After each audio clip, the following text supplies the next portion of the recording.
और लोगों को ये स्ट्रेटेजी समझ में नहीं आती कि यार हम गलती कहाँ पे कर रहे हैं। हम गलती ये कर रहे हैं कि हमारे पास कैश फ्लो नहीं है। अगर आप पैसे ऐसी जगहों पे डंप कर देंगे जिनके अंदर से आपको कुछ वापस नहीं आ रहा है तो वो चीज़ें वो ठीक नहीं है। एसेट वो चीज़ है जो आपको पैसा दे। जो आपसे चीज़ पैसा ले या कोई पैसा ना दे वो एसेट नहीं है, वो लायबिलिटी।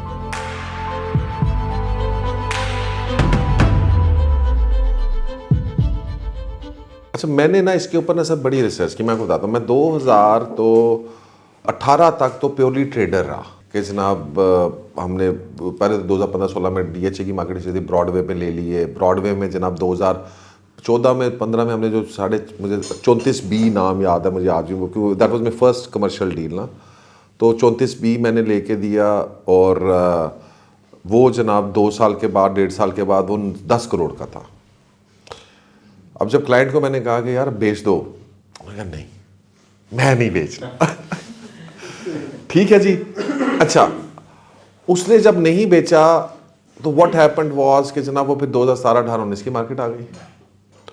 अब उस टाइम के ऊपर हमने तो अपनी चीज़ें बेच के, हमें तो समझ थी हमने तो बेच के या बेच दी या आगे कर ली, ठीक है जनाब, और उधर निकल गए।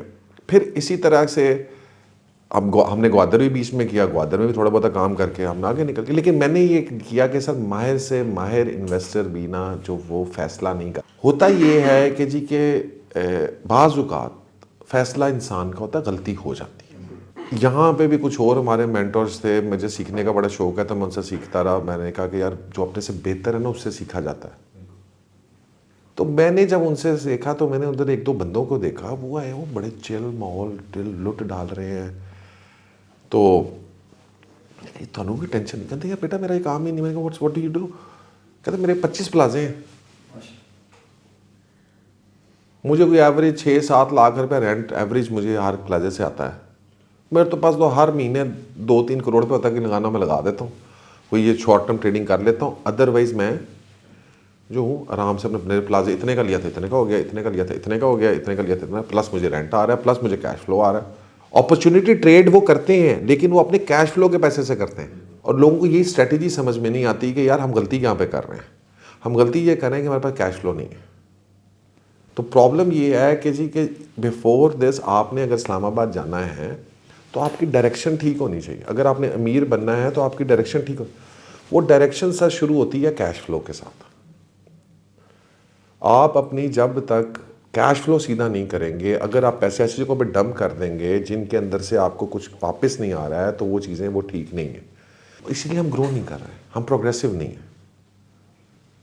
हमारे आप देखें ना इंडिया के लोग जो प्रोग्रेसिव हैं जिन्होंने काम किया वो दुनिया के अंदर अब टॉप रैंकिंग रिच में अंदर आना शुरू हो गए। और इधर हमारे पास क्या हिसाब है कि इतने साढ़े वाला बंदा सेठ चौधरी साहब ने अगर आई है अपनी ज़मीन थे अपना आसमान। और आप देख लें क्या बना क्या है, किसी का कुछ नहीं बना। देखिए प्लॉट्स के अंदर मैं इसके अगेंस्ट नहीं हूँ, मैं फाइल्स के अगेंस्ट भी नहीं हूँ। प्लॉट्स और फाइल्स के अंदर सिर्फ आप शॉर्ट टर्म ट्रेडिंग कर सकते हैं। अगर आप उसका किसी बंदे ने 10 साल से कोई प्लॉट रखा हुआ है सर, उसको आज एक रत्ती का फायदा नहीं। I am not against it. Plots and files are a short term trading model in Pakistan. आप उसको शॉर्ट टर्म ट्रेडिंग में करें। जब उसकी हवा बनती है उस वक्त अगर आपने कोई 2-4-5 करोड़ रखा हुआ है, आप उसको लगा के थोड़ा बहुत पैसा अगर बनाना चाहते हैं तो आप बना लें। तो किसी अच्छे कंसल्टेंट के साथ अटैच है, वो कहेगा सर इधर ले लो, इधर बेच दो, इधर कर लो। लेकिन इन जनरल उसके अंदर जो मैंने पूरी जो top of the line sir जो पाकिस्तान के फ्लिपर हैं जो काम करते हैं ना, मैंने उनके साथ बैठ के उनकी पूरी 10 साल की 5 साल की उनके साथ वर्किंग की है सर। कोई बंदा भी 30% से ज़्यादा नहीं बना रहा जो टॉप ऑफ द लाइन है। 30% 35% पर एनम, इससे ज़्यादा एवरेज नहीं है। वजह क्या है, मैं आपको एवरेज की हो रहा है। वजह ये है कि जी कि लेट्स सपोज उस बंदे ने 5 जगहों पे इन्वेस्ट किया, ठीक है, ABCD, इधर उसने 100% कमा लिया साल में 2 साल में। इधर उसने एक जगह पे उसका 30% आया है। एक जगह पे जब वो जाएगा वहाँ पे पता चलेगा जी उधर तो 4 साल में माइनस में मैं चला गया हूँ, -50% पे चला गया हूँ, ठीक है जी, क्योंकि आपको करें रिस्क तो है फिर इसमें। एक जगह के ऊपर वो 10% पे आ जाएगा। अब जब एवरेज आउट निकालते हैं आप पूरे 10 सालों में कैलकुलेट करेंगे तो आपको पता चलेगा यार मैं 30 या 35% ही मेरी एवरेज है, दैट्स इट। ये टॉप ऑफ द लाइन बंदे की बात कर रहा हूँ। इनके साथ बैठ कर मैंने अपना उनका एनालिसिस किया, उनका बैठा, मैं मैनू दसो तुसीं इन्ना पैसा कह रहे हो कमा रहे हो, मैनू दसो, मैनू तो पता नहीं, मैं नहीं कमा सकता या मैनू नहीं समझ आ रही कि ਉਹ ਮੈਂ ਇੱਥੇ ਪਿਸ਼ਾਵਰ ਡਬਲ ਕਰ ਲਏ ਤੇ ਉਹ ਭੁੱਲ ਗਏ ਜਿਹੜਾ ਤੁਸੀਂ 20 ਕਰੋੜ ਰੁਪਏ ਗਵਾਦਰ ਤੁਹਾਡਾ 5 ਸਾਲ ਤੋਂ ਫਸਿਆ। Have you forgotten that? Average निकाले ना कि 10 करोड़ इधर लगाया था वो 20 हो गया, जो 20 उधर लगाया था वो 10 हो गया, तो आप किधर है? तो मैं एक्चुअली फिर इस वजह से फिर मैंने ट्राई टू फाइंड आउट कि दुनिया में क्या हो रहा है ना। तो जब दुनिया में देखा तो दुनिया के अंदर फॉर्मूला था कैश फ्लो का। उन्होंने कहा कि ये 25-30% जो है ये हम कैश फ्लो से कैसे जनरेट कर सकते हैं जिसके अंदर हमें रिस्क फैक्टर हमारा कम हो जाए। उसके अंदर ये था कि जनाब आपने एसेट्स को, उन्होंने क्लासीफाई ये कर दिया कि एसेट उस चीज़ का नाम है जो बेसिकली रॉबर्ट क्योसाकी है, बेसिकली बंदा आपने सुना रिच डैड पुअर डैड जिसने किताब लिखी है, उस वक्त बड़े क्लियर क्लासिफिकेशन दिया और वो अब एक्चुअली बाकी दुनिया के इन्वेस्टर्स भी अब उसको फॉलो करने लगे कि एसेट वो चीज़ है जो आपको पैसा दे, जो आपसे चीज़ पैसा ले या कोई पैसा ना दे वो एसेट नहीं है, वो लाइबिलिटी है। मैं प्लॉट से फाइल से क्यों गई सर? फाइल्स तो बहुत बड़ी लाइबिलिटी है। पहले फाइल लो, उसने कुछ नहीं देना, फिर उसके बाद उसके डेवलपमेंट चार्जेस दो। आप वो डेवलपमेंट चार्जेस कहाँ से दे रहे हैं? अपनी जेब से दे रहे हैं। उसके लिए आपको क्या करना पड़ा? वक्त देना पड़ा। सबसे ज़्यादा कीमती चीज़ दुनिया में क्या है? वक्त। ठीक है, तो आप वो वक्त जो है वो उसके ऊपर जाएगा। हम क्यों नहीं अमीर हैं? हमारी कौम में कोई बंदा अमीर नहीं है सर। कौन से बंदे? कोई 2-4-5 बंदे आपने निकाल लिए ना पाकिस्तान के अंदर, ये अरबपति हो गए। मैं आपको एग्जांपल देता हूँ। One of my friends Syed Babar Ali साहब ना, उनके साथ बड़ा क्लोज है, तो मुझे एक एग्जांपल है।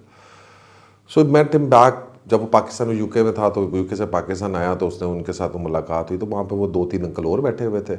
ऐसे उन्होंने उसको कोई गाइडेंस देनी, जिसने उससे कोई बात पूछी तो उन्होंने कहा तू आ जाइए मेरे पास आ। तो जब मुलाकात होने का जैसे फलाना मैं ये करता हूँ, तो एक अंकल से पूछा, उसने कहा आप क्या करते हो? मैं कुछ नहीं करता। कहते क्या आप क्या बताएं तो सही, कुछ करते हो? कहते बेटा बैक इन 80s जो है वो हमारी एक इंडस्ट्री होती थी, तो कुछ वाले साहब के प्लॉट प्लूट थे, मैं पढ़ता था, मैंने जो है वो क्या कहते हैं वाले साहब की डेथ होगी, मुझे टेक ओवर करना पड़ गया। मैं नसीब में जलील हो गया, 3-4 साल मैंने चलाई, पैसे पूसे कमाए। फिर ऐसे ही मेरे जहन में आया कि यार यूके गया तो उधर बिल्डिंगें कुछ देखी, मैंने कहा इधर से एक प्लॉट बेचता हूँ, उधर एक बिल्डिंग ले लेता, एक वो अपार्टमेंट। कहता मैंने एक अपार्टमेंट लिया, मैं बैठ गया, कहता कोई 300-400 पाउंड का रेंट आना शुरू हो गया। मैं कहा बड़ी अच्छी बात है, कुछ करना नहीं पड़ा, 300-400 पाउंड।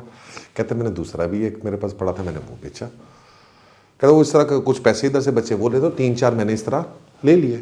कहता अब इस बात को भी 2-4 साल गुजर गए, तो मैंने सोचा कि यार इधर देखूँ तो इधर मैं रोज़ाना जलील हो रहा हूँ, ये हो रहा हूँ, उस वक्त मुझे 2000 पाउंड 3000 पाउंड मुझे उधर से पैसे हर महीने आ गए। कहते मैंने कहा इंडस्ट्री बंद करो। कहते मैंने इंडस्ट्री बेची, मैंने ये जाके भी सारे पैसे उधर जाके अपने वो 8-10-12 अपार्टमेंट जो भी थे मैंने ले लिए। कहते उसमें खर्चा मेरा क्या था? खर्चा मेरा 2-2,500-3,000 था। वो जो पैसे बचते थे मैं उससे एक और ले लेता था। कहता over a period of time इस वक्त पूरे यूरोप के अंदर मेरे पास कोई 50-60 शायद वो मॉर्गेज भी करा लिए उस वक्त, चीज़ें कर। कहते जरा खाली होता है उधर जाके मैं रह लेता हूँ, बाकी मेरे उधर चल रहे हैं, तो मुझे कुछ नहीं करना पड़ता। I am enjoying my life.